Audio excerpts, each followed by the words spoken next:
Okay,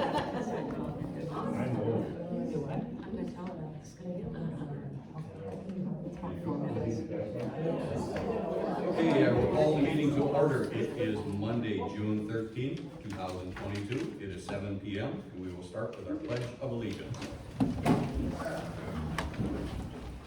I pledge allegiance to the flag of the United States of America and to the republic for which it stands, one nation, under God, indivisible, with liberty and justice for all.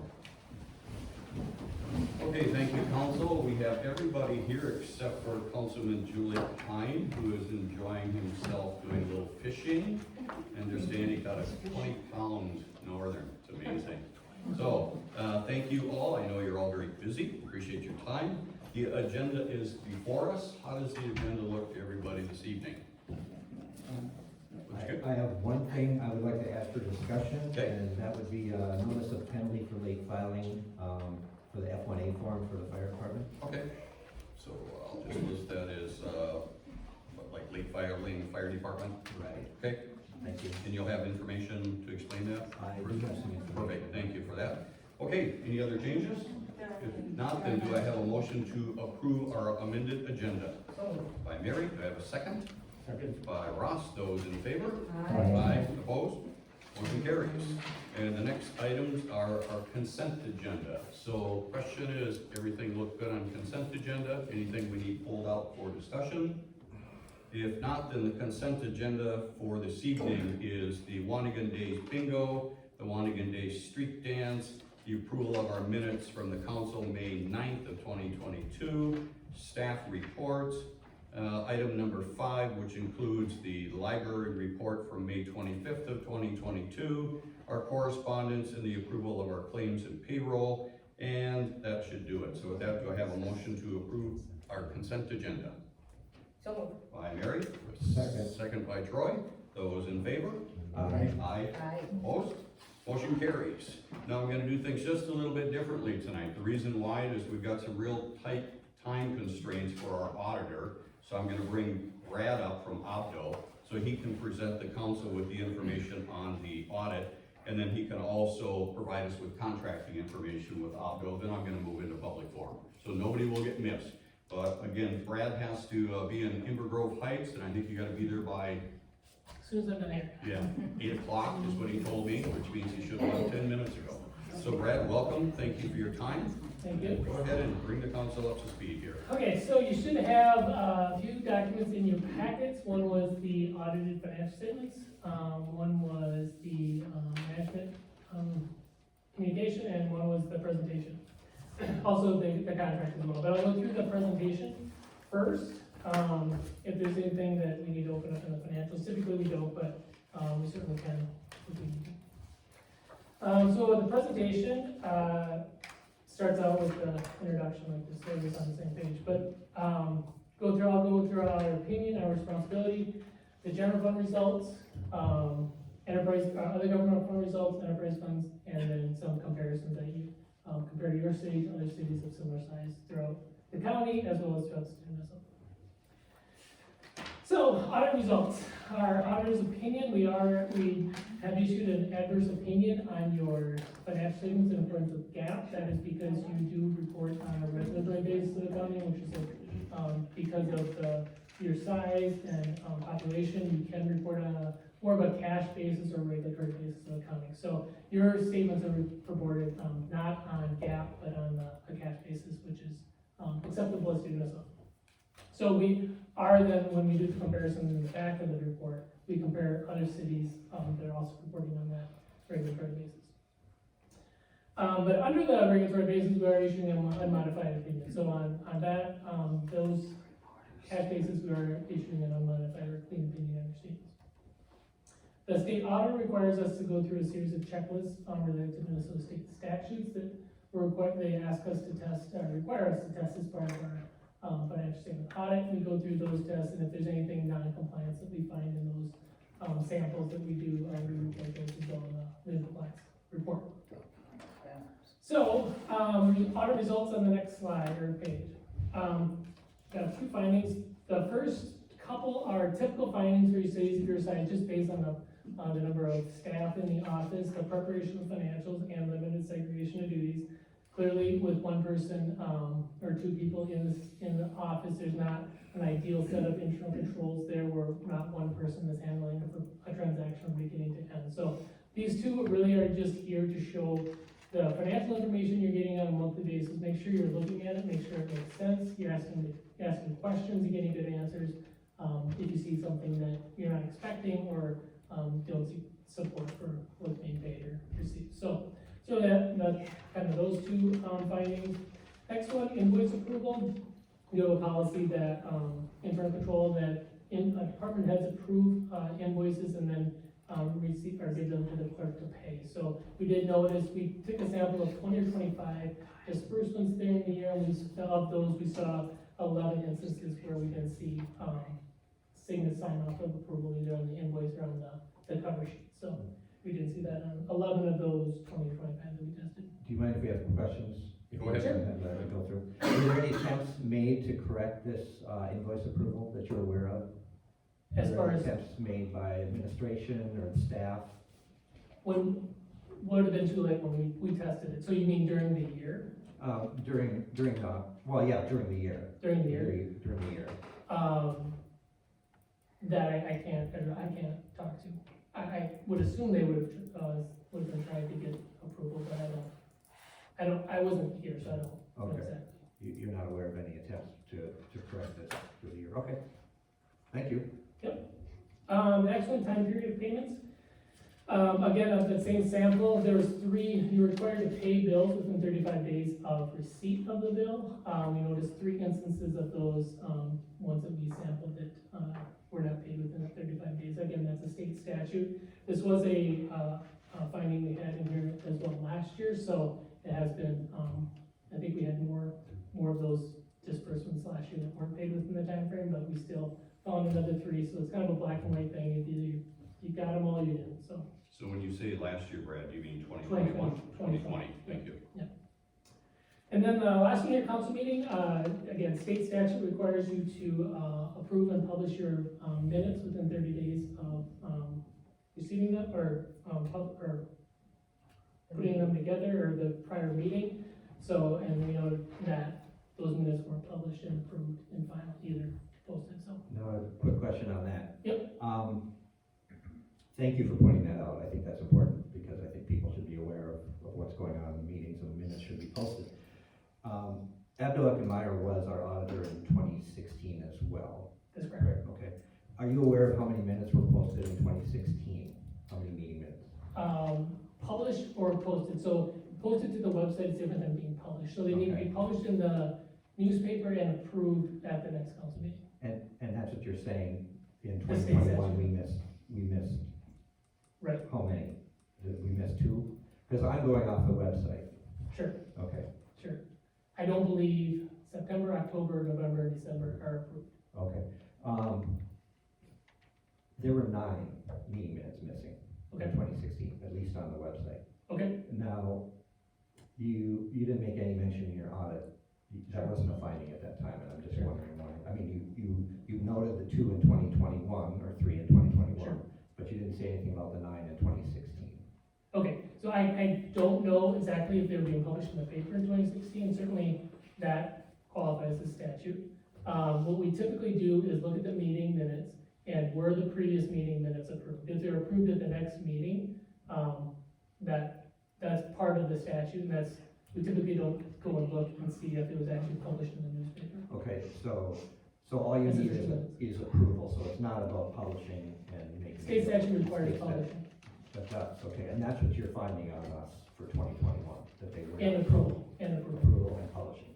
And in 2016, we don't know what happened there. I don't recall. Okay.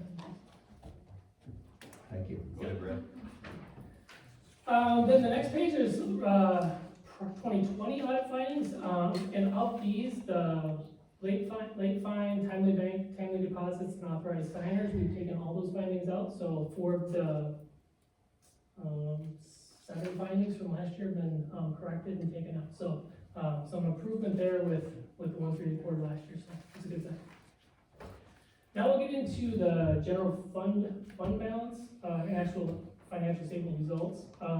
This first slide looks at, your reserves as far as your general fund reserve. So we take a look at what your budget is for the following year and what you have on reserve at year end in 2021. So you do have a fund balance policy to have a minimum reserve of no less than 35 to 50%. On this chart, that's what that orange shaded area is. You can see each of the years presented here, you are hovering around like 65%, so you're above your minimum reserve requirements, which is good, and staying fairly consistent from year to year. So you're not jumping up and down, staying fairly consistent with your budget. So this year you went from 67% the year before down to 61% this year. So we'll go through some of those changes on the next slide. But the next slide shows your budgeted amounts compared to your actual amounts. Receipts came in almost $200,000 over what you'd budgeted. Some of that had to do with receiving ARPA, which was about $56,000 during the year. We received some FEMA aid for fire equipment, about $109,000. And then there's some other state aids, Small Cities Grant for 23, and there was one other thing. But primarily the increase was in state aids. So, which was primarily the ones I mentioned here. In disbursements, public safety was about $130,000 over budget. In total, your disbursements were $216,000 over budget. A lot of that had to do with public safety, with $130,000 over in capital and about $40,000 over in operations. Transferred out $13,000. $13,000 went to, $5,200 went to the Wannakin days, and and $7,900 went to sidewalk paving and improvements in other funds. So that's where that was transferred. So overall, change in your fund balance, about $30,000 decrease, cash fund balance. The next two slides show where your receipts are coming from, your disbursements are coming from. Your taxes, you can see in the 3 years presented, taxes did decrease slightly in 2021. You did decrease your levy in your general fund. Overall your levy decreased slightly as well, but specifically in your general fund, you levied $360,000 in that 2020, $319,000 in 2021. So you have reallocated where those tax levy dollars were going for the most part. Again, intergovernmental, you can see that jumped up in 2021 as well, again, for the names we mentioned with ARPA and the FEMA stuff. Disbursements, general government, so this is by department, general government, public safety, public works. You can see the big jump this year was in capital outlay. Again, talked about that with public safety costs. You received the FEMA aid as well, of course, so that's really the big change there. Then overall, with your cash balances by year, so this takes a look at all cash within the city. The different sections there break it out by the type of fund it's in, but overall, your total cash from 2020 to 2021 decreased $5,000. So very, very consistent from 20 to 21 as far as overall cash in there. And fairly consistent from year to year too, so from 19, you haven't really changed a whole lot. Next slide, special revenue funds. So these are funds that are set aside, are restricted, or committed for a specific purpose. You can see big changes in here were community center, that decreased $31,000. You did transfer $30,000 out to the capital equipment fund this year, as well as the fire pension. You transferred that balance out to the capital fund for the fire truck, help pay for the fire truck. And I think the $30,000 was for the street sweeper. Then your capital project funds next here. So here these are funds set aside for different capital projects. And you can see your assigned balance there increased from prior year, and that was really because of those transfers from the fire and the community center fund to pay for those other costs. You have the unassigned there, which is a negative amount of $73,000. That's for the business park. And I believe there's going to be some changes with that in 2022. Is that what I heard? No. Not the business part. Okay. Okay, so there's a $73,000 difference there. Debt service funds, you have 4 debt service funds currently, one's city building debt service, you have $410,000 in bonds outstanding on that, that's being paid for with tax levy dollars. Your public works debt is paid off, you do have a slight deficit in there of $4,600, so that'll need to be, have to transfer some money in there, to clean that up. And then you have the tax abatement and TIF districts, so tax abatement have $313,000, in that fund, had $65,000 of bonds outstanding, which we paid off in 2022. The TIF districts paid back, bad debts paid back with tax increment, for the most part. Okay, then we get into your enterprise funds, your water, sewer, and storm. Your water fund, so the top chart is just looking at operating cash, and then we add debt service, because what we're looking for here is, are your operating receipts, which are in the yellow, are they enough, are you generating enough operating receipts to pay both your operating disbursements and your debt service for the year? So that's really what this chart is trying to show, so that in 2018 and 19, you were slightly below, in 2020, you were slightly above, 2021, you're slightly below again. So the last 2 years have been pretty break even for the water fund. You can see that with the cash too down below, from 2019 to 2021, your cash changed $3,000 in this fund, so real consistent with your operations with your water fund. This seems to be the fund that you and I discussed the most, don't we? Yeah. You want me to raise the water rates, don't you? You You won't say it, will You you? can either confirm I We've would- had that So, discussion. so what, We've had that what we show discussion. here also in that bottom chart is a black, we have a black line in that chart. So that black line is what we recommend is your minimum cash balance in this fund. And that's made up of the following, 100% of your following year's debt service payments, plus 6 months of your, operating costs for the year. So that's what we as an audit firm recommend you have as a minimum reserve in your debt service funds, and that would be for operations only, so that's not really taking into account any capital purchase you have. So you can see you are slightly below that, you aren't, there's not a trend that you're, losing money each year, going further and further below that line, so it's a good sign, but if there were some capital purchases coming up, without bonding, you would have really resources to do that. Sewer fund on the other hand, you can see in 2000, same charts here with however you don't have any debt in the sewer fund, so you see your 2021, your receipts and disbursements were pretty much even in the fund. You can see that with your cash balances down below too, you went from 149,529 to 149,587, so just increased about $50. So 20 to 21 is very consistent with, in your cash balances in the sewer fund. And again, and for this fund, you are above your, that minimum required amount that we would recommend. Storm fund, charts are the same size, but the axis numbers are a lot smaller, so, you can see in 2021, received about $10,000 of receipts in this fund and spent, under $2,000 in disbursement. So over the years, the trend is you're building cash reserve in this fund, you have $27,000, almost $30,000 of cash in this fund, so again, if you look back in 2008, you had $18,000 disbursements that year, so in a big year, I think there was probably a repair or something that happened that year, so those repairs for storm sewer could be expensive, and if they're gonna be paid for out of the sewer fund, storm sewer fund, it is nice to have that trend where you're building those cash reserves up for the year. I'll take a look at, again, comparing your city to other cities within the county that are reporting on a regular basis, as well as throughout the state of Minnesota, so that orange bar is throughout the state of Minnesota, class 5 cities. And cities in Chisago County is a yellow, and Taylor's Falls is the black line in each one of these. So tax rates,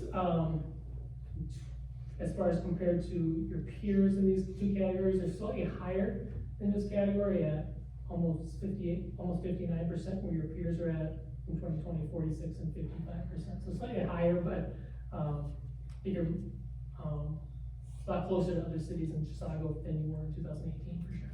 So haven't going anywhere. The trend, you can see your trend is going down. Taxes per capita, about $704 per resident is spent paying in taxes, where peers are, others in Chisago are $520, and throughout the state, $935. There was a jump as far as in cities throughout the state of Minnesota. 2020, there's probably one or two outliers there that got in the population, but we're sitting a little bit higher there. Long-term debt per capita, so this looks at your outstanding debt divided by the population, you're at 1204 per resident. You can see again, comparing yourself to others is good. It's nice to really look at your trend and look and see if you're going in the direction you wanna go. You can see from 2018 to 21, that trend is going in the right direction. Then page 19, we got current disbursements per capita and capital disbursements per capita. So the current disbursements basically is the operations, day-to-day type operating costs, where you sit in with how others are spending in those categories as well. So, as far as other cities across the state, you're below them, they're at 817, you're at 642. And others in Chisago, pretty much right on with the others in Chisago is 616, if they're compared to 642. So others in the area are spending about the same as far as day-to-day operations. Capital disbursement, so that's gonna fluctuate depending on the different projects you have going on. You can see there was a slight jump in 2020 for class 5 cities. There's CARES money that year, a lot of cities spent capital with their CARES money, so that increased that probably is what I'm thinking that increase was. But again, you had some additional capital into 2021 as well with the fire stuff, so had a jump in your bar. The water fund debt service coverage, this really is kind of a different look of the presentation we had earlier as far as how your receipts meeting your disbursements and your debt. What we want to make sure here, or strive for, is make sure this stays over 100%. You're at 111%, so again, you're generating enough receipts to cover both your disbursements and your debt. So certainly take any additional questions if you have any. Other questions? Question that I have for you, Brad, is we have a resident that turned in a public forum, wants to ask questions of you. I don't know if that's appropriate. If you said, yes, I'll answer questions, I'm fine with that. If you said, email me the questions, if you said, call the questions, email them to me and I email them to you, and then you send them, however you want to do it is fine with me. So, Given the time, if they could email them to you and send them to me, that would be perfect. okay. I'd have time to read, I get Are you, some time to research them too. okay, Then I'd reply back to you. And you okay, can so not putting you on the spot, but are you saying they should email you directly? No, email you and then. Email me and I'll get to you, okay, that's fine. Or me, email entire council, that's. Got it. Is that acceptable, Carol? Because I know you're on the agenda and I didn't want to say, sorry, you missed it. It's not fair, okay? Okay, what else you got, Brad? Anything? No. Perfect. So at this point in time, I'm just gonna look to, for a motion to approve the 2021 financial audit. It was presented by Brad Faltisack of Opto. Got your last name right, didn't I? You did. Only took 16 years. So do I have a motion to approve? So moved. By Mary, do I have a second? Second. By Ross, those in favor? Aye. Opposed? Motion carries. And then we're on to the next item on, I was gonna keep you here for this because what we're looking at doing is contracting with Opto. This is not the first time we've done this. This is for services that are above and beyond the audit that we pay for. And those services in the past have been for bank reconciliation, for training, any type of assistance in that area. And so what you did is you prepared, it's a very large proposal. Before you can do anything for us, we have to approve the proposal. And then staff or council would have the ability to reach out to you and say, we need this done. We need bank reconciliation. What we've done every year for the past several years, I think since Joe has left, is we have to pay for the audit preparation. And it's kind of our goal to get past that. So we're not paying for that every year, but having train our staff people to actually do that. I think we've made progress in that area, but we're not there yet.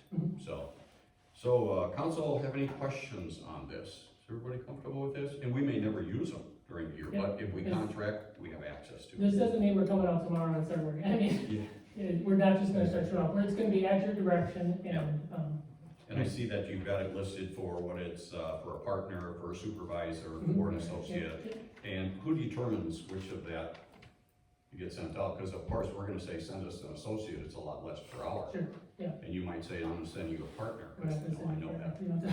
it, you know, So how is that determined? depending on what the needs are. So if it's assisting with the bank reconciliation, then we're gonna send someone that's skilled in that and probably associate. If it's general, if you wanna do some projections and those types of things, where it's, kind of really, really high level stuff, then probably a partner would be involved. Partner's always gonna be involved as far as review and those types of things, it's just not with the day-to-day transactional stuff.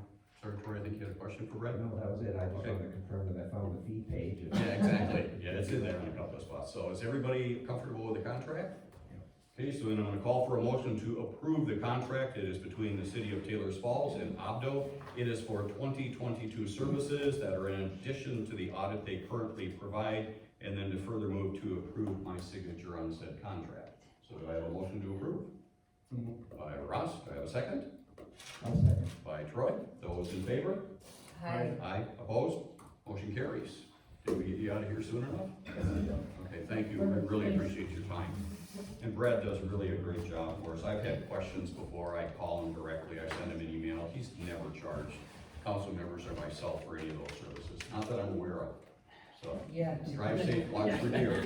Thanks, Rick. Thank you. Okay, so now I'm gonna back up and I'm going to hit the public forum portion. We have 3 of them here. I'm just gonna ask that everybody keep in mind, 3 minutes, because I've had a lot of people pound on me and go, some people are going way too long. So we're gonna have 3 minutes for each individual who speaks. The first one is Tana Habamaki. If you wanna speak from there, Tana, you can. I don't wanna make you drag you all the way up here. I'll just gimp it up there. Yeah, okay. And it says, the last council meeting. So does that mean you hope this is our last council meeting, or is this the last one? Yeah. Okay.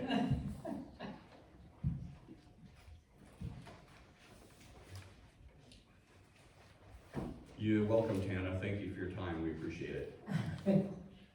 I would like to start out by mentioning, when people are speaking, especially the council members to us, please speak clearly and into your mics. I want to thank the mayor, and I want to thank Councilman Aronson, because I can always hear you too. Some of us are getting a little older, and we may not need hearing aids yet, but it would be nice for you to speak into your mics. Thank you. That's the first part. This is very short, but I wrote it like this so I didn't have to wear my reading glasses. This is regarding the May council meeting. I was appalled by the behavior of several council members, as I'm sure were others in the audience. Snark, sarcasm, face-making, eye-rolling, and angry outbursts are not appropriate behaviors for our elected officials and have no place in these meetings. We all deserve better. The audience is here to listen, learn, and comment. There have been a few instances of inappropriate conduct by audience members, including one who confronted a council member and called him a name. Not cool. TF is a wonderful small city. Let's keep it this way and work cooperatively for continuous improvement to make it even greater. And that's it. That was probably less than a minute. That's it, Tana. Thank you. Duly noted. What? I said duly noted. Thank On you. my part, I'll certainly try to do better. Okay. Okay, I'm on to the next one. This is Diane Nelson. It says, following up. You want my cane? I want, You get a I want sympathy your vote. last 2 minutes. Yeah, I cede my minutes to Diane. No, I will try to wrap this up quickly. Logan. Mayor Mike, I'm following up on the email that I sent you and the council last Friday. Yep. Asking for answers. The problems facing our city are unacceptable. The city phone system is out of order and has been unavailable since early last week. Fake candidate called, left a message notifying you about it on your home phone early last week. As of today, Monday at 3:30 p.m., it is still not working. Your response to me in the email was, until now I had no idea the phones were down, but we'll have Bitworks correct the problem Monday morning. How is this providing Taylor's Falls residents the services they are entitled to and meeting the needs of your constituents? It's really causing a major disruption, not only for residents, but for others seeking assistance from the city, including local contractors and residents seeking to obtain building permits. Some need them to complete roofing and other construction projects from the storm, like affected by sun's roof and our roof. They can't get the necessary information on how to obtain these permits because there's no information available. Nothing posted at the office, nothing posted on the website, no general message on the phone system, even if it was working. Your response was, building permits are now handled by Chisago County, Kirk Schneider. What is your plan to communicate this to the public? We do have it posted on the door as you Yeah. enter. That's Finally, it. finally, Yes. yep, And the phone service once it's up. perfect. Yeah. You also said, we did have a sign on the office door, but I see that it is no longer there. I will have Mike Chris place another one on there Monday after he finishes the water main break on Bench Street. Yeah. Speaking of this, when were the residents and businesses notified about this and that they would be out of water until Tuesday? Unfortunately, when there's a water main break, we have no idea how long they'll be without water. Okay, It's okay. actually up to the public works employees not to pass the buck, to let residents know, which Okay. Mike Chris says he was telling people, mostly because they were coming outside saying, what's going on with our Yeah, water? we can't walk, we Yeah, can't we actually drink, we can't, had 3 water main breaks. okay. Yeah. But you know what, And they're I not have to fixed say, yet. I have to say though, maybe instead of making a joke on Facebook about it, Mhm. you could have responded appropriately with empathy as an elected leader of the city. Quote, go drink from the river or stop by and I will give you a glass. Mhm. Residents are inconvenienced and you're making a joke. Did you Not read helpful. did you read the entire post, You know the what, entire I thread? don't have to read the, Oh, yeah, you because do, I didn't because see. Dan Excuse Brown. me, point of order. This Say, is not a conversation Sorry. that goes Yeah. on. We Sorry. take it one way, we'll Read the whole listen to post. what you Read have. the whole post. A lot of laughing, a lot of joyous. Dan Brown was not upset with me at And of all. course, we're close to 3 minutes. Go ahead, sorry. well, My apologies. yeah, Please. he's been interrupting, so, that's not helpful though. A message from you saying, I'm sorry, this is an inconvenience to you residents, but nothing. So I asked you, where's Steve Heff? Your response, not sure when Steve Heff will be back in the office. He's still recovering. My hope is he'll be back in July. It's apparent to the public there was no plan to cover customer service duties while he was out and after you put the clerk treasurer on administrative leave. You stated, the 2 temp employees hired are only here on Saturdays and Wednesday evenings as they have full-time positions elsewhere, okay? So please note, I specifically asked at the May 23rd meeting for a follow-up agenda item under unfinished business regarding the city's personnel policy benefits, regarding benefits and paid time off guidelines for temporary employees. I don't see it on the agenda. Is Steve Heff continuing to receive PTO benefits since he went on medical leave? Because as stated in the city personnel policy, he's not eligible to receive any benefits because he's temporary employee. So I just want to know when you and the council will address your decision not to follow city policy and pay Steve Heff benefits. He also does not have annual employee performance evaluations, which the other employees do. You know what this looks like? Mhm. It's called cronyism, the practice of partiality in awarding jobs and other advantages to friends 3 or minutes. trusted colleagues. Okay, Okay. thank you, Diane. Don't mean to cut you off. You can come back next I time. thought we had a bank of 20 minutes, you No, said no, last no, time. no. You get 3 20 minutes, minutes 3 minutes total. per individual, Based on 20 how minutes many total. forms So are- And sorry. there's 3, Okay, so 3 thank times you. 3 is 9. But Okay. Abdo took your time.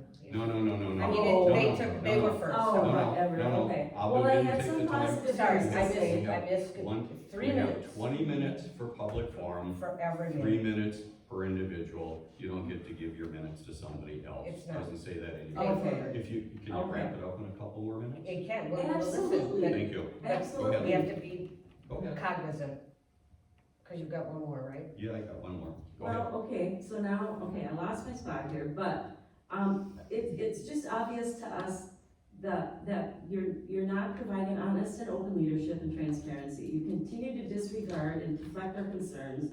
You ignore our questions, which is very disrespectful to the people, the residents and taxpayers who elected you.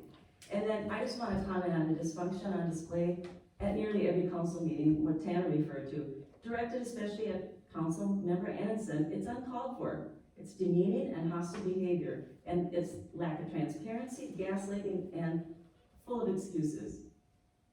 So I'm gonna wrap it up though. All of this is overshadowed and taken away from the many good things that are happening in our city. The new River Rock patio and beautiful Mary Pettis, mural at the boat landing, 3 Arrows Coffee just purchased Juneberry Cafe, my brother Wade's interview about the drive-in, highlighting our city on Channel 5 News. The Taylorsville School Foundation has given over $19,000 in scholarships to former TF elementary students upon graduation. The Lions Park updates, which includes a new dock, and then the upcoming Wannakin Day celebration. Thanks to that committee for their hard work. And thank you for listening. Thank you. Thank you. Okay, on to Kevin Newman, performance evaluation. And just keep one thing in mind, that if this is the agenda item, we can't have any discussion until we get to that agenda item, but it's all yours, you have 3 minutes. Great. I just wanted to start by saying, I just really appreciated receiving the packet and the agenda items. And it was when I looked at the agenda that I saw that there was the new business for setting the date for a performance evaluation for our clerk treasurer. I see that this is an annual performance evaluation. And just because I haven't been closely following things like that for a while, it's within the last year that I've started attending council meetings or so. But I just wondered, what was the date of her last performance evaluation? And I'm not asking you to answer this now, but as it is discussed for setting the date now, if you could give us any of that information, and if not, I would just like to request getting that. When was her last evaluation? Especially noting that it is an annual performance evaluation. I would expect that it would be about a year ago, and I don't know if that's true or not.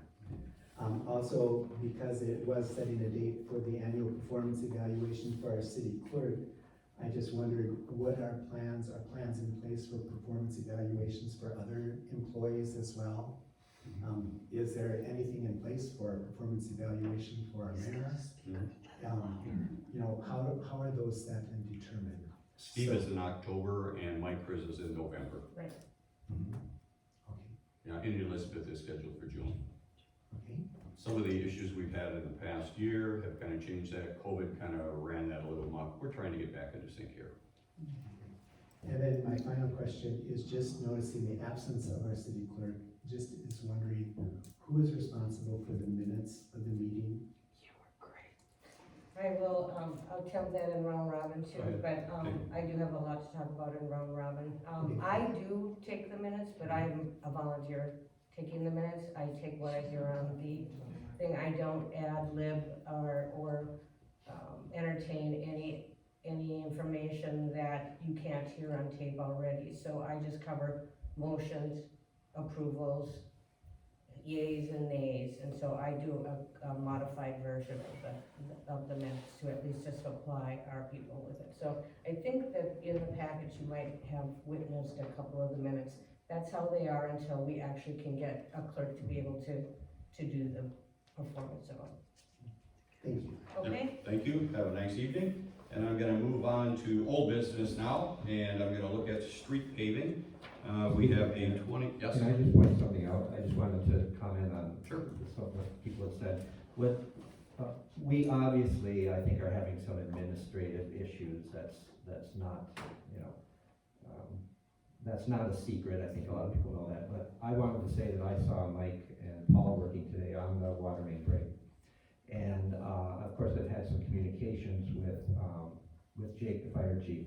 And I think one thing that does happen when we're having these difficulties with the administration is that the departments that are so independent and know what they have to do and they just do it. Correct. They don't, and they're out there and they're working hard. And so I just wanted to point that out, at least the departments that I've seen or have had communication with, and one would be the fire department and the other would be public works. And I think that's something we need to recognize, that regardless of what's going on here in the office, or they just know what they have to do and they do it. Correct. I just want to keep that in mind. Okay, thank you, Troy. And so we are once again on to the 2022 street paving projects. We have got only one proposal, even though Mike Chris asked for 3, put out for 3 bids, got response from only 1, which is preferred paving. There are actually 3 options that were provided. And now when this project started, they were identified actually last year, just like we've got streets identified for next year in advance. And that was at a time when the public works were liaisons were Larry and Ross. And so, you know, I'm gonna let Ross kind of guide us through this, mostly because he's more familiar with those particular streets. and the funding amount, but then I'll kind of start with Ross and then go to Mary and go to Troy and myself, and we'll all be able to have a comment here. So if you want to kind of walk us through this, Ross, that would be great. Sure. The first proposal, like say, 3 sections was Kennedy, Ecto, and Chestnut. We're gonna grind it uphill and overlay it. It's driven on its terrible shape. So anyway, that's going to, that'll be item number 1, 83,800. Item number 2, 41,005. We can't hear you. Can't hear you back here. Sorry. Item number 2 is 41,500, that'd be going down the hill, Government Street from the Methodist Church down past the community center. And like I say, that's 41,500. And number 3 was 34,200, which is doing the community center parking lot, which is in bad shape also. The total is 159,500. Right now, in the budget for the year, this year, we've got like 127,000, I think. You want to explain that? Because I think we budgeted 90,000. Yeah, 90, then we've got a carryover from last year, because we did seal coating and it doesn't take as much money to do seal coating as for the paving. Okay, how much was the carryover? It's like 100 and, I didn't No write it down here. carryover. Oh, excuse me. I think that was 32,000, like 739 roughly. Okay, I didn't write it down here. okay. Anyway, you put that with the 90, the item is, the thing is, we're gonna be over budget on this if we do the community center parking lot. I personally think we should, as in the audit tonight, we've got strong reserves, we could take it out of reserves to do the community center. It's a big improvement for the community. We would have to take $37,360 roughly out of the reserves to get that done. It would save, if we have them come back next year, they have what they call mobilization, getting all the equipment there, which is probably $5,000, $6,000, $7,000 that you would save. It's gotta be done anyway, so to me, let's just take it out of our reserves and get it done. It's a huge improvement to the community, because the community center is used all the time. So, anyway, Anything else, Ross? generally, no. Okay, Mary, since you're now Public Works, I agree, with, including the, community centers simply because, we've had lots of people request that be done, and also spots to, maintain for challenged, individuals for parking. So I would like to see that all done this year rather than having to pay an extra $5,000 or $6,000 to do it next year. okay, thank you, Mary. Troy, comments on this? Yes, my first concern, of course, is the $159,000, it's a lot of money. My next concern is that we only have the one estimate when we put out for 3. Yep. Is there any, did Mike just say to get back to us, is that what, or, I mean, I just feel we owe the taxpayers more than one estimate, if we're gonna be responsible in spending our money. Yeah, it says on here from his report, Monarch, Blacktop Concepts, and Preferred Paving were requested quotes, and the only response back was Preferred Paving. Right. That's not uncommon, it's unfortunate. I like competitive bidding, and you don't get it with just one. Right. And I know the contractors are busy right now, and in some of my work, I've worked with Preferred Paving before. I think they're excellent. I think they do a good job. But like I say, without the additional estimates, I'm not sure we're holding up our responsibility to the taxpayers to find the right amount of money. The other option is, I drove down, Canada and Ecto are bad. They're very bad. Chestnut doesn't look that bad, but Canada and Ecto are bad, and they've been bad for a while. The other thing is just paring down the projects for right now. I agree that the government center it's certainly got some problems. I mean, a lake forms there if things melt, right? I would hate to ask the, you know, the residents to go through one more year of walking around that lake, especially when we have events there, but, I think if we're going to, be a little more responsible, I would suggest we pare it down to one project, and that would be the Canada NFL, and that's still $83,800. Okay, thank you, Troy. Myself, I'm with Ross and Mary. It is a lot of money. We've been down this road before where unfortunately we get one contractor and that's it. The reason we oftentimes only get one contractor is we're such a small city. We're not paving a lot of streets, so they're really not interested in paving 2 blocks. They'd rather do 2 miles. And so, you know, I'm in favor of this. I hate to take out of the general fund. I look at it and go, well, that's over $37,000 from the general fund. But when you look at staging, that's another $5,000. And if we wait on this bid and try to get more, we're not gonna get it done this year is my biggest concern. So myself, I'm in favor of all 3. So I've got 3 people that say, let's go ahead with this. So I'm gonna call for a motion to approve the bid. It is from Preferred Paving. The purpose is to pave Chestnut, Ekdal, Kennedy streets. It is to pave First Street to Basil. And the last item is the community center parking lot and entrance to it. It is at a cost of $159,500. That is paid for from our paving fund, which includes the carryover from 2021 and the balance from our general fund. That sound okay? Got a motion? Do I have an approval for this then? Motion to approve. By Mary, do I have a second? Second. By Ross, those in favor? Aye. Aye. Opposed? Opposed? Motion carries 3-1. And I'm on to the next item on the agenda. This is old business as well. This is the commercial property. We have the owner who is here. I mean, you don't have to join us up front if you don't want to, but you certainly are welcome to. I'd be happy to. Amy Renee, LLC. It says on here that you are requesting that the closing date be extended to on or prior to September 1st of 2022. And so, myself, this is the fourth amendment, which I don't really have problems with because it sounds like a big project. From the sounds of it, we haven't seen anything yet. I assume that when it's ready to be shown, it's going to be shown. I know it goes before the planning commission. I'm going to assume that it's gonna go out to the public, and so that way the public will have comments on it. You can answer questions. Is that correct? When you get to that point. Okay, so Amy, do you wanna kinda let us know what you got in mind here? We had to do a pretty big value engineering round, which in, I guess plain English means the bids came back double where they were supposed to be. And so in order to accomplish what we're trying to do here, we had to quickly redraw the building, scale things back, and then we had to figure out if it's still financially feasible. So we did a round of value engineering. We got a builder who thinks they can get in the ballpark, and they are getting us numbers by next week, Friday, at which point the bank will need to appraise what they think the property will be worth, and that's another 30+ days. So I just want to leave enough time for us to be able to hit our numbers and allow the bank to go through their financing process. I do not wish to extend this any further. Okay.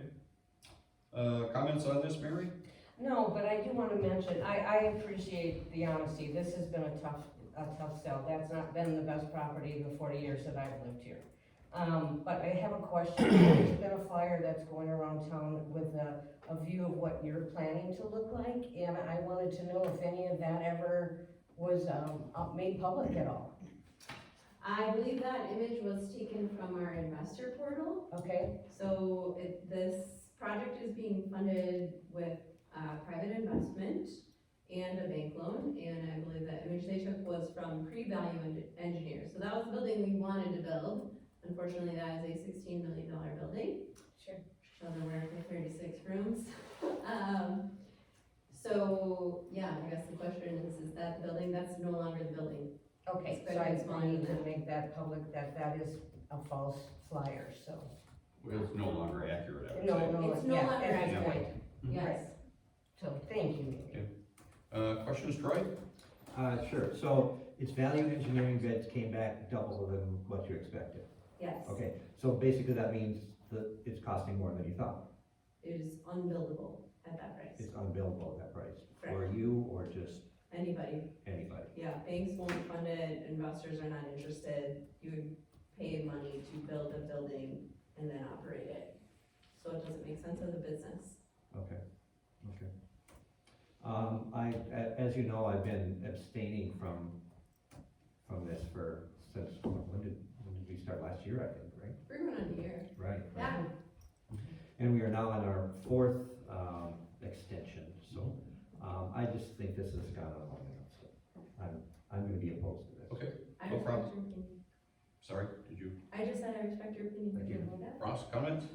I know exactly what you're talking about costs going up, they're just skyrocketing. Yeah. Not all construction, because that's kind of what I do, so, but, so like I say, you gotta do your feasibility study, see what the numbers come back at this next time, and go on from there, so I guess I want to definitely give you the opportunity to be able to do that, so. Thank you, Ross. So that means you're in favor of this. I am as well. I'm gonna call for a motion then to approve the Fourth Amendment to the purchase agreement. It is between the City of Taylor's Falls, the seller, and Amy Ray LLC, the buyer. The new date is on or before September 1st of 2022.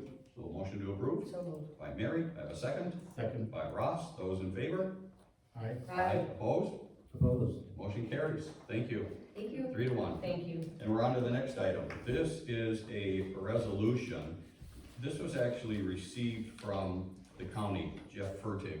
And the reason for this is really they are doing an update. The State Board of Water and Soil has requested that the county update all the LGU agreements. It's in the form of a city resolution. This started way back in 1991. And actually in 1994, the County Board of Commissioners, they actually accepted and delegated to the Chisago County Environmental Services and Zoning Department administrative responsibilities for the Wetland Conservation Act. And so all they're asking is for us to sign the resolution. They're updating their files. Nothing else changes. The county still calls all the shots and controls it. So how does everybody feel about this? Comfortable with it? Resolution look good? Yep. Any problems? With that, then I'm gonna call for a motion to approve Resolution 220601, which is regarding the administration of the Minnesota Wetland Conservation Act, and to further move to authorize my signatures. So do I have a motion? I'll make the motion. Okay, by Troy. Do I have a second? Second, By Ross. Those in favor? Aye. Opposed? Motion carries. Thank you. We're on to the next item. And this is the set the date for the performance evaluation for the city clerk, treasurer Elizabeth Neely. This is personnel liaison request, so that means that's you, Ross, because Larry's fishing. yeah. Anyway, like I say, we do it about every year. In COVID, we got a little bit, out of sync, so we're trying to get back into it. The mayor mentioned the other people when theirs are coming up. Elizabeth is this month. So I'd like to set the performance evaluation for, the 20th of this month at 7 o'clock. This next Monday? Yeah, Okay. next Monday. I can't, if we have a second meeting, I can't be there, so. Okay. Anyway, because it's a performance review, evaluation, it's a closed meeting, so. Unless requested open by the employee. Exactly. Okay. We can request to be open, Got it. otherwise it's always been closed. Yeah. Okay.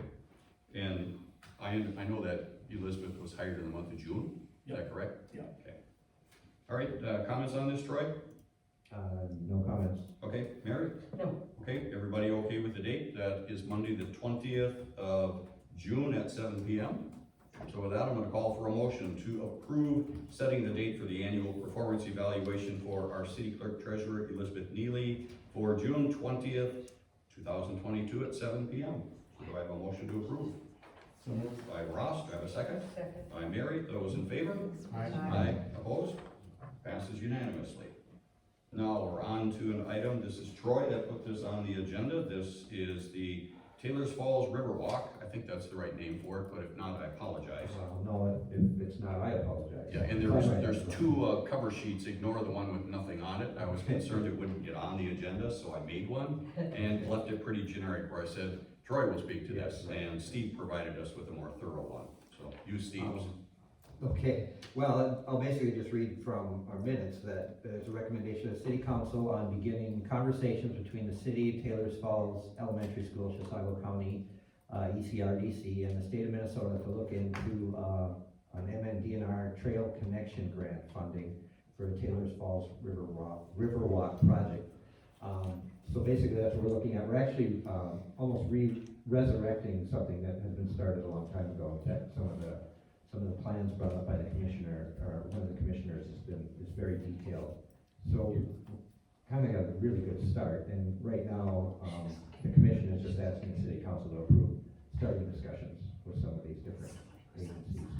And I believe that some of the design has already been done, Yes. because I think we've spent somewhere around $3,000 from a grant that the city received to put toward that, so it was a long time ago. I remember seeing some pictures of how it could potentially look with some of the view sheds. Does this go from roughly the Catholic Church around to, is that Ninth Street that comes out on the, Right. maybe it's north of there by the That's northern end of our commercial property? Right, it might not go that far, and we are also discussing, West Street, of course, with the school. So Oh, yeah. that's where the school. Would that be the safe routes to school? No, this would be It's a different Trail Connection Grant. Okay, I know the Safe Routes to School was attempted a while ago, twice. but, that was can you have the name of that grant again? The safe routes to The school. $3,000 one. I don't remember what it was. Wade would probably know. I'll He's look got at it. all the Wade is information. the professional. He's got it, exactly. Yeah, the safe routes to school was a great idea. I believe they had the property owners along that entire route that were in favor of it, going from the elementary school all the way to Cherry Hill Park. And the problem we ran into is competition, because it's how many kids are gonna walk on that safe route to school, sidewalk to school, and we used to joke and say, just the Moberg kids. And they're all grown up in college now, so, I'm not sure who would use it, but I'm certainly in favor of sidewalks, so. I support this, Roy, I think this is a great idea. Comments, Ross? No, I think it's a great idea too.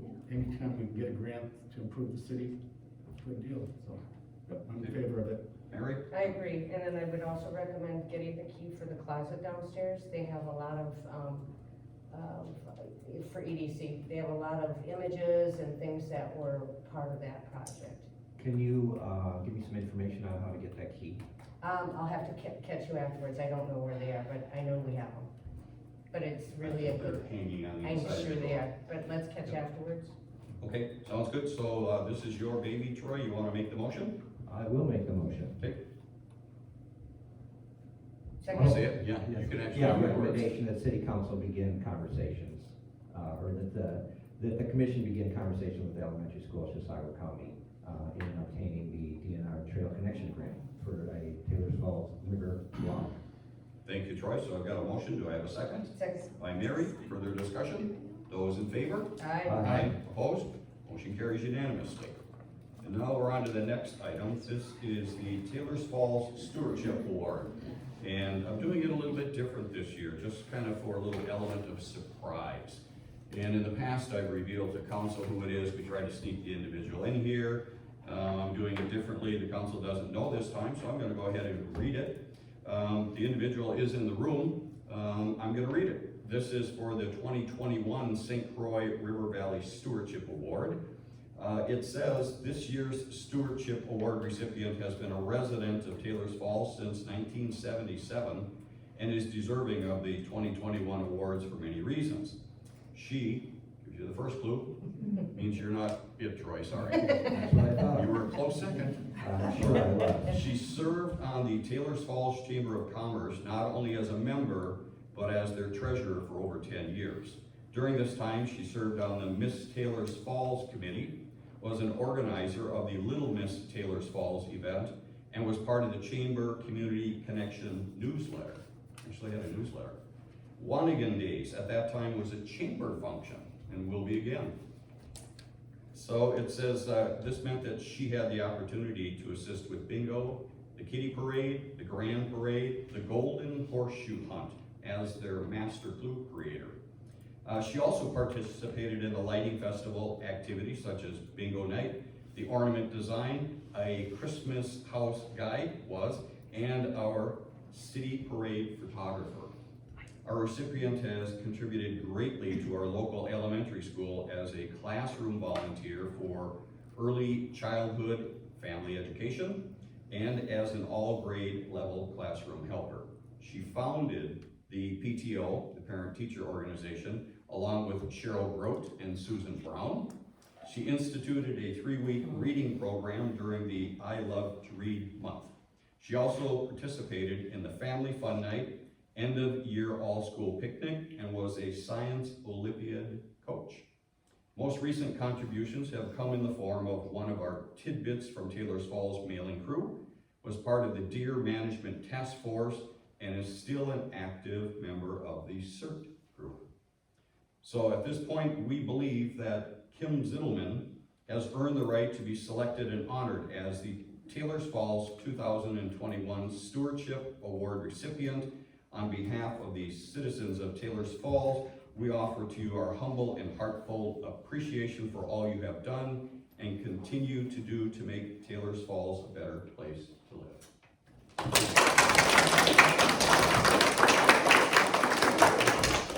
I will come around and meet you. Do we have a camera by chance? Well, the press is there, I see that. Okay, perfect. Have you looked at mine? I can't. Your award. You were asked Like not to frame? bring it? There's your. Name and plaque. I don't want to get there. That's me. That's you. So sorry. She gets it on there. Go ahead. Just. I know, I'm teasing you. Little sunshine. Thank you, Kim.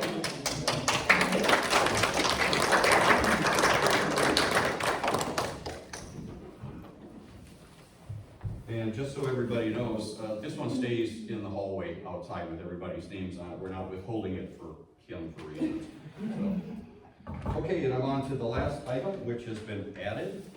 This one says late filing for the fire department, and Troy is gonna let us know what's going on here. Yeah, well, actually, the reason that I brought it up is because I was hoping to find out what's going on. I got a notice, from the fire chief that we had a late filing of an FA1 form, and we have the possibility, approximate reduction of $3,553.98 from our state fire aid. We need to get back to them within 60 days to, give them details regarding what led to the delay, why it wasn't paid. So, I guess I'm kind of curious as to what happened. You might know because you're on the fire department. No, You were, that's what I said. You were. Okay, You were the liaison at one time, so you probably know.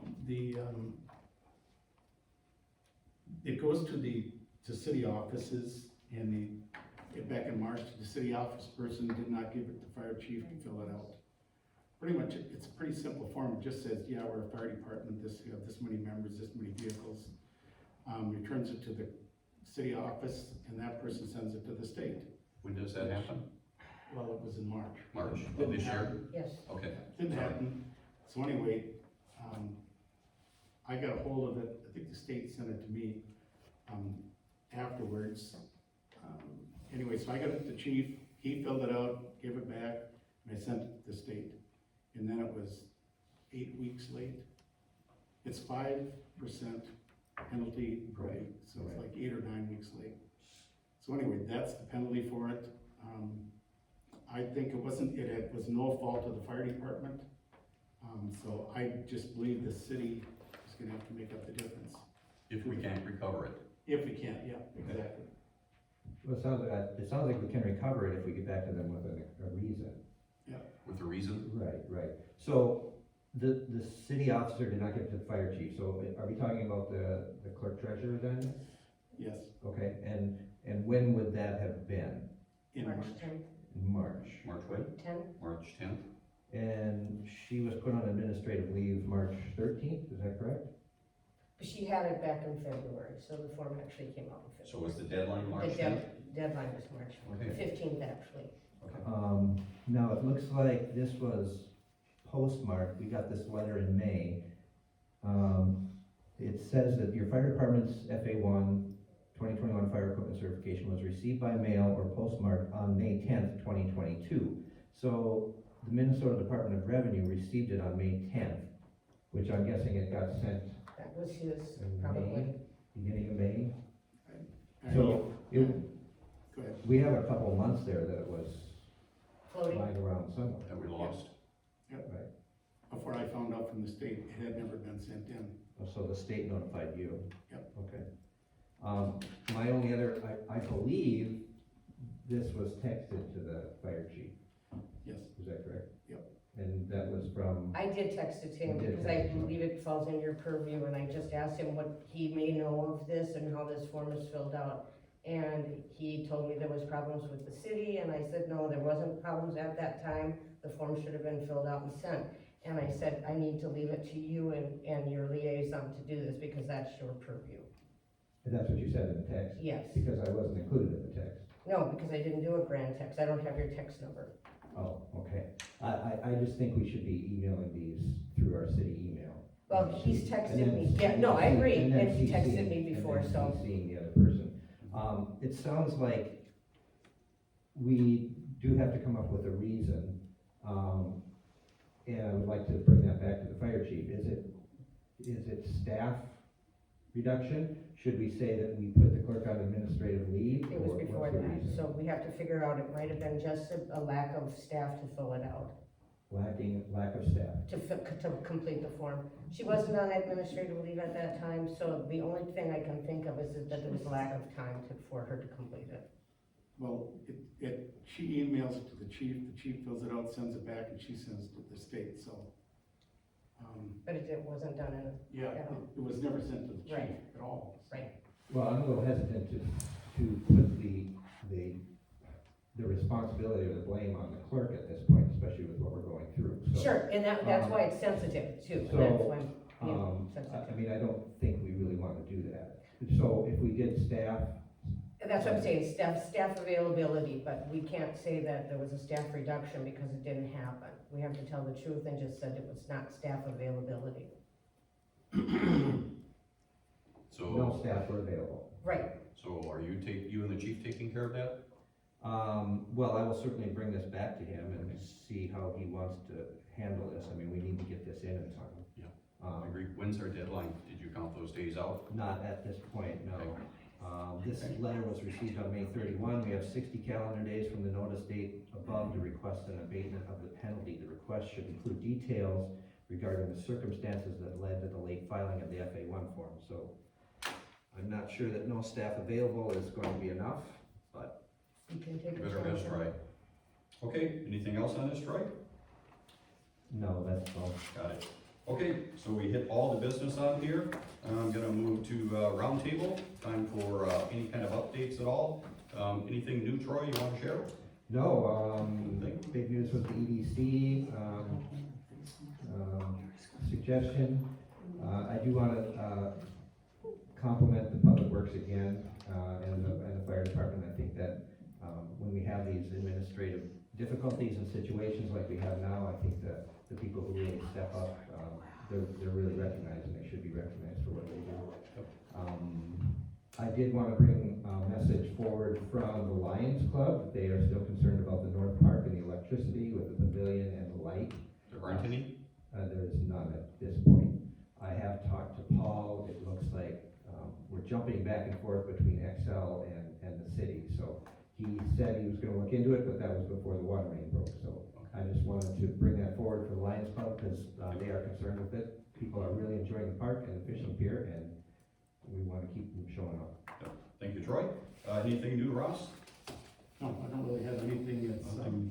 planning commission has nothing to do right now. so. Okay, they will in the near future. Oh, yeah, yeah. Got a building to look at. Yep, and I agree with Troy, the police department does a great job. They just take it on themselves, take care of everything.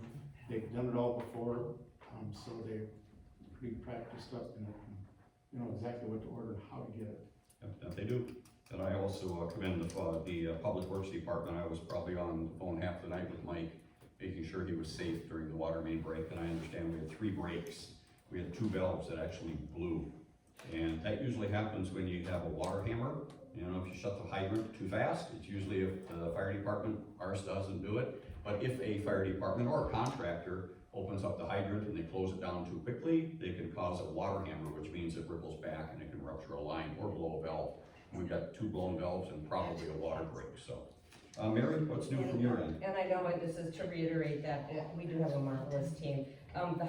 We were notified by a consumer that there was water blowing out of the hydrant, and they responded quickly to resolve. I got comments from the mayor, and I also got a call from Mike Chris, who was just spot on with this. He worked the entire weekend to resolve.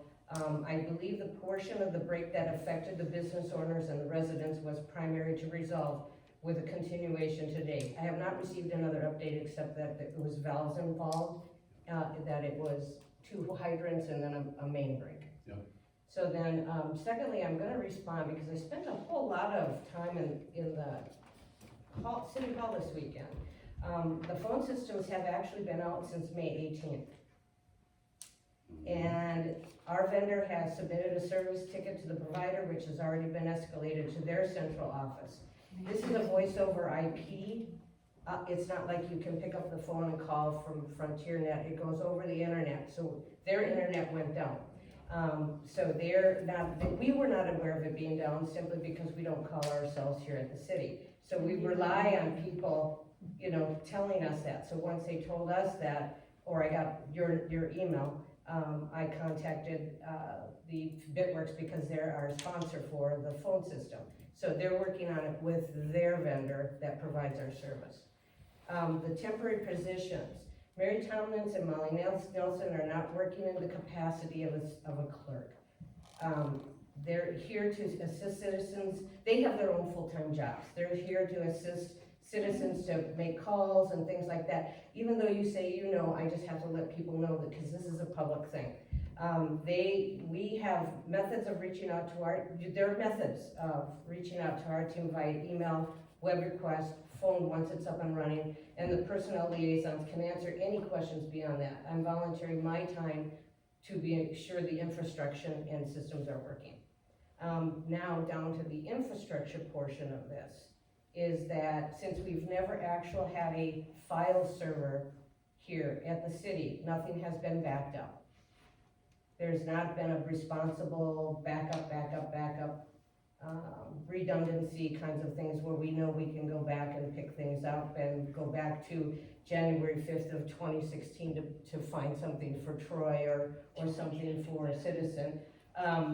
So I am working with the Bitworks to actually, the Banyan system is what actually brought this to fruition, is that there's 2 laptops that work with the Banyan system, and one might be fund accounting, and I know this is maybe not important to you, and some does the billing, the utility billing, and they're not communicating to each other, so we have to build that relationship through a file server. One will talk to the other, so that has to be completed. He let me know a couple hours ago that this was being pulled together for a quote. I'll have some quotes ready for the next meeting. So it will provide up-to-date information regarding billing, receivables, title company queries that haven't been provided recently, and go back as far as August of 2021. So we're catching up. That's what my job is, to make sure we're catching up. And going forward, we're gonna have to build a file structure here, so. That's all I have. The only comment, if I may, Mayor, just a little correction, Councilmember Murphy, the 2016 minutes are not for me. Oh, no, I just heard that to get them They're to for you. the people who. Well, have the right. the request We was were for, reminded by Brad. Sure, here, sure. this is You- statute, so we should yep. have these available. you requested it, and that's why I mentioned you. I got it from the zoning administrator that he needs those minutes, so, Perfect, thank you very much. thank you. I've just got a few things. The first thing is that we've actually had a donation to our library. It is made by the Lowell Nelson Estate. It's a $25,000 donation. It's made to their building fund, on top of the $100,000 donation that they had a couple of years ago. We will have to act on that at our July meeting to accept that money by resolution. And again, it's earmarked specifically for the library, and it's for their building fund, and the check is in hand. The other item is the property donation from the Lowell Nelson Estate. That'll be on the July agenda as well, because the attorneys have had the time to look over the information, and then they said July will be on the agenda. No, I also want to answer some questions about the TAP grant, because that came up at the last meeting. I actually felt like there was an accusation made that I actually used the money personally. I contacted Joe Triplett. He is the Chisago County engineer. And the reason that I contacted Joe is because that's who administers the grant, is Joe Triplett. In fact, he's the one who brought the grant to us and said, you have this opportunity. And there were 3 projects that we were going to use the money for. The one was the bathrooms at the Heritage Park, the steel in the community center ceilings, and then the nice sidewalk area between the Springs Inn and the Chisago House. And the grant amount was $146,850. Now, it was a matching grant, so we had to come up with some dollars, but what happened, and what I remembered with my selective memory, was that we actually met down at MnDOT, and that was quite a few years ago, 2017, 2018, somewhere in that area. Joe said, I kind of remember the meeting, so your memory's a little better than mine. I said, I remember meeting with MnDOT officials. We met with Joe Triplett, we met with Adam Berklin, our former zoning administrator, Jake Gusick from Bolton and Mink, our city engineer, and myself. They had 2 people from MnDOT, they had a person on speaker. And the reason I remember the person on speaker was because they made me a little bit irritated, because they kept telling us that we were going to have to do an archaeological investigation into Heritage Park before we put bathrooms there. And I argued that it was a gravel pit, it was owned by you at MnDOT. If there was anything there, you dug it out years ago, and then you've put materials back. They didn't care. They said, you're gonna have to do an archaeological check on that property. All right, that was fine. They came back for Mary and said, you can't put tin in the ceiling of the community center. It is not historically significant. What should go in there if you put anything is the old boxcar lumber. And if you want to do that, that's what you got to put in. So that's when Jake Gusick from Bolton and Mink interrupted and said that there was going to be some administrative costs that were related to the reporting on the grant dollars, and that amount was $131,800. And so the grant is $146,000, the engineering is $131,000, and we looked at it and said, this is just ridiculous, we need to reject this. So what we did at the May 9th of 2019 meeting was considered the Transportation Alternative Project. It's no longer called TAP, it's called TA, according to Joe Triplett. It's still available, so that's why if you go out and look at it, you go, it's never closed. Well, no, it's not closed. Joe said it has less money in it each year, but it's still available. So if we go out for a grant for something, we can go after the TA grant. As far as the money, I said to Joe, what did we do with the money? And he said, you never received the money. The money is distributed to the county after the city has done the project. You do the project first, then you ask for reimbursement, and then you receive the dollars. Small grants, they give you the dollars and say, show us. With a large grant of this amount, you gotta do the work first. And I was thankful that Joe told me that. He said, if you wanna talk to Joe Triplett directly, give him a phone call. He said, I'll set the record straight. So, you know, I didn't use the money to build my Hobbit hut, which Barbara has seen many times. You know, it was about a whole $200. So, and I know Troy was just teasing me on that.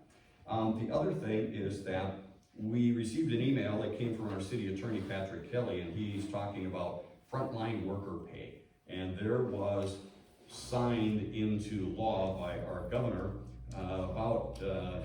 it was the 23rd of May. It is actually frontline worker pay, and frontline workers are people who had to work and they couldn't work from home. And it's up to $1,500. So there's an actual application online, and I'm gonna pass this to Larry Julik-Hein because I know he's very good at this kind of stuff. He has interest in this as well. You can tell him after he gets back from fishing. And so I'll email it to Larry. It's not complicated. It's a simple application. Possibly our public works employees qualify for it because they were here. They had to be here, no way out. For our 2 staff employees, I don't think they qualify, but I'm gonna recommend to Larry to try because the application clearly says if you're able to work at home, you don't qualify for this. So we'll have to be honest, but I thank Patrick Kelly for bringing that to our attention. You know, that's all the information I've got. Can I interject a couple Go things? ahead.